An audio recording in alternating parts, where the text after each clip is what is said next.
Hello बच्चों, welcome back to my YouTube channel physics with RSS. और आज हम लोग यहाँ पे बात करने वाले हैं बेटा chapter 2 electric potential and capacitance वाला। और इसमें भी हम लोग सारे डेरिवेशन करने वाले हैं इस वाले चैप्टर के भी। Potential due to a point charge, एक पॉइंट चार्ज की वजह से इलेक्ट्रिक पोटेंशियल को हमें कैलकुलेट करना है। तो देखते हैं कैसे उसे सॉल्व करेंगे हम लोग। तो सबसे पहले एक ओरिजिन कंसीडर कर लूँगा जिस पर मैं एक चार्ज को रखने वाला हूँ, ठीक है ना। और वहीं से शुरुआत करते हैं बेटा। तो मैंने क्या किया, ये एक पॉइंट है, इसको मैंने ओरिजिन कंसीडर कर लिया है और इस पर एक चार्ज रख दिया मैंने प्लस क्यू। और यहाँ से कहीं इन्फिनिटी दूर, ठीक है ना, यहाँ पे कोई एक टेस्ट चार्ज रखा था, इस पर फोर्स कोई एग्जिस्टेंस में नहीं आ रहा है, लेकिन यहाँ से चलते चलते जैसे ये पॉइंट ए पे आया, अब इस पर एक फोर्स काम करने लगा और वो फोर्स की जो डायरेक्शन है वो ये है, ठीक है ना। फोर्स की जो डायरेक्शन है वो ये है, this is the direction of force. Okay, अब मैंने क्या किया, इस पर एक फोर्स लगाया और इसे थोड़ा सा डिस्प्लेस किया पॉइंट बी तक। तो ए से बी तक जब मैं डिस्प्लेस कर रहा हूँ तो उस डिस्प्लेसमेंट को मैंने मान लिया है dx। लेकिन हमें तो यहाँ से ये खिसकाते खिसकाते यहाँ कहीं पॉइंट पी तक लेके आना है, ठीक है ना। पॉइंट पी को मैं मान ले रहा हूँ कि ओरिजिन से r डिस्टेंस दूर है और जो पॉइंट ए है वो ओरिजिन से हम मान ले रहे हैं x डिस्टेंस दूर है। ओके जी, इतनी बातें हमारे समझ में आ रही हैं यहाँ से, ठीक है। अब ज़रा मुझे ये बताओ, फोर्स डायरेक्शन ये है, डिस्प्लेसमेंट की जो डायरेक्शन है वो ये है, तो दोनों के बीच में कितने डिग्री का एंगल बन रहा है, 180 डिग्री। मतलब cos 180 is equal to minus का 1। यहाँ पे ये हम यूज़ करने वाले हैं, ठीक है ना। हमें निकालना क्या है, पोटेंशियल। पोटेंशियल के लिए हमें किसकी ज़रूरत है, तो पोटेंशियल को हम लोग डिफाइन करते थे कि इन्फिनिटी से फील्ड के भीतर किसी पर्टिकुलर पॉइंट तक लाने में हमें जो भी वर्क डन करना पड़ता है, उस वर्क डन और उस चार्ज का जो रेशो होगा उसे इलेक्ट्रिक पोटेंशियल बोलते हैं, ठीक है ना। तो मतलब वर्क डन और चार्ज का रेशो है एक तरीके से हम लोग जो पोटेंशियल निकालने वाले हैं। तो वर्क डन के लिए किसकी ज़रूरत होती है, क्लास 9th में हम लोगों ने पढ़ा था कि अगर मैं किसी बॉडी पे फोर्स लगाता हूँ और उस बॉडी के अंदर डिस्प्लेसमेंट होने लग जाए, तब उस सिचुएशन में हम बोलते हैं work has to be done, ठीक है ना। वर्क जो है वो हो रहा है उस बॉडी पर। तो हमने क्या किया, शुरुआत में फोर्स लगाया जिसकी वजह से डिस्प्लेसमेंट हुआ। तो यहाँ पर भी मैं क्या करूँगा, पॉइंट ए पे जो फोर्स लग रहा है इस फोर्स के अमाउंट को निकालूंगा और जो डिस्प्लेसमेंट dx हो रहा है उस dx से मल्टीप्लाई करूँगा तो मुझे वर्क डन मिल जाएगा। फिर जाके मैं पोटेंशियल निकाल पाऊँगा, ठीक है। तो पहले मैं पॉइंट ए पे क्या निकालूंगा, फोर्स निकालूंगा, ठीक है। तो मैं यहाँ पे बोल दूंगा force acting on A point A. Point A पे जो फोर्स होगा उसके लिए निकालते हैं हम लोग। तो F इज इक्वल टू हमने पढ़ा है 1/4 pi epsilon not Q naught, और दोनों के बीच का गैप कितना है, x², ठीक है ना। और फोर्स की डायरेक्शन किधर है, टुवर्ड्स,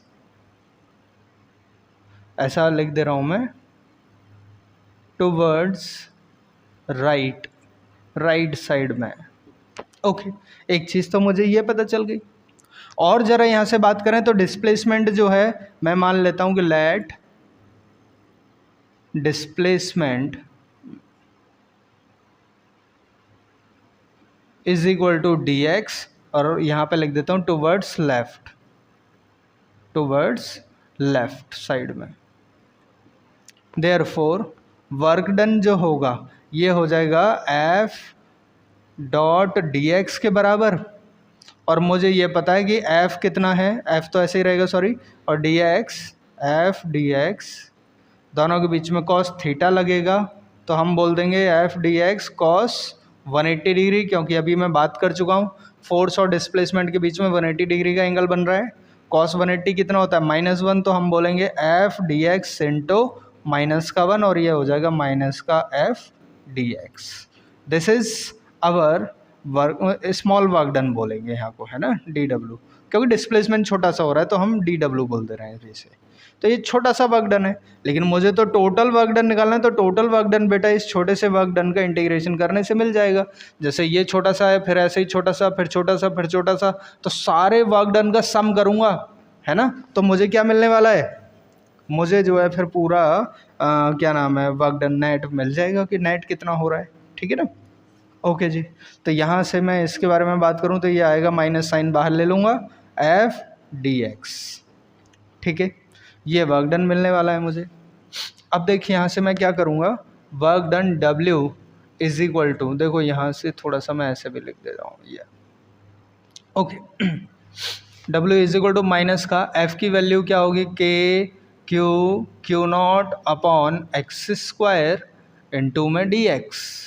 अब यहाँ से अगर मैं ध्यान दूँ तो माइनस का K क्यू नॉट ये सब कांस्टेंट है। अच्छा एक चीज़ और है, लिमिट कहाँ से कहाँ तक जाएगी इसकी, तो लिमिट जाएगी बेटा इन्फिनिटी से लेके आर तक, इन्फिनिटी से लेके आर तक की लिमिट जो है इसकी लग रही होगी, ठीक है ना। तो यहाँ पे मैं क्या बोल दूंगा, इन्फिनिटी से लेके आर होगी इसकी लिमिट, ये मेरा वर्क डन निकल रहा होगा यहाँ से, ठीक है ना। ओके, और यहाँ पे मैं क्या कर दूंगा, यहाँ पे ये आ जाएगा 1/x² इंटू डी एक्स, तो ये आएगा माइनस का K क्यू नॉट, और यहाँ पे इन्फिनिटी से आर 1/x² को ऊपर ले गया तो x⁻² इंटू डी एक्स, तो ये वर्क डन जो है माइनस का K क्यू नॉट, इसका इंटीग्रेशन करना है अब हमें, ठीक है ना। तो मैं यहाँ साइड में आपको बताए दे रहा हूँ कि इंटीग्रेशन ऑफ x⁻n के लिए फॉर्मूला था हमारा x⁻n+1 अपॉन n+1, और यहाँ पे कंडीशन ये थी कि n की value does not equals to 1 होना चाहिए। अब यहाँ पे देखो x की पावर अगर -2 इंटू डी एक्स आ गया तो मैं बोलूँगा x⁻²+1 upon -2+1 is equal to कितना हो जाएगा, -1/x आ जाएगा ये सॉल्व होने के बाद। तो यहाँ पर भी कितना आने वाला है हमारा, -1/x आएगा। लिमिट लगाएंगे तो वो इन्फिनिटी से लेके आर तक की इसकी लिमिट जाएगी। तो ये वर्क डन जो मिलेगा K क्यू नॉट, ये मिलने वाला है मुझे -1/r, x की जगह पे पहले अपर लिमिट लिखते हैं फिर -x की जगह पे लोअर लिमिट, तो ये हो जाएगा -1/∞। ये तो हो गया 0, और 0 को माइनस करूँगा तो कोई फ़र्क नहीं पड़ेगा, -1/r से मल्टीप्लाई कर देंगे तो वर्क डन मिलने वाला है प्लस का K q naught upon r मिलने वाला है वर्क डन। अब वर्क डन आ गया तो पोटेंशियल निकालना है हमें पता है पोटेंशियल इज इक्वल टू होता है work done upon q naught के बराबर, तो ये आ जाएगा K q naught upon r into q naught, और इस क्यू नॉट से ये क्यू नॉट जो कैंसिल आउट हो जाएगा, तो वर्क डन पोटेंशियल जो होगा V is equal to K की वैल्यू रख दे रहा हूँ 1/4πε0, है ना, Q अपॉन R।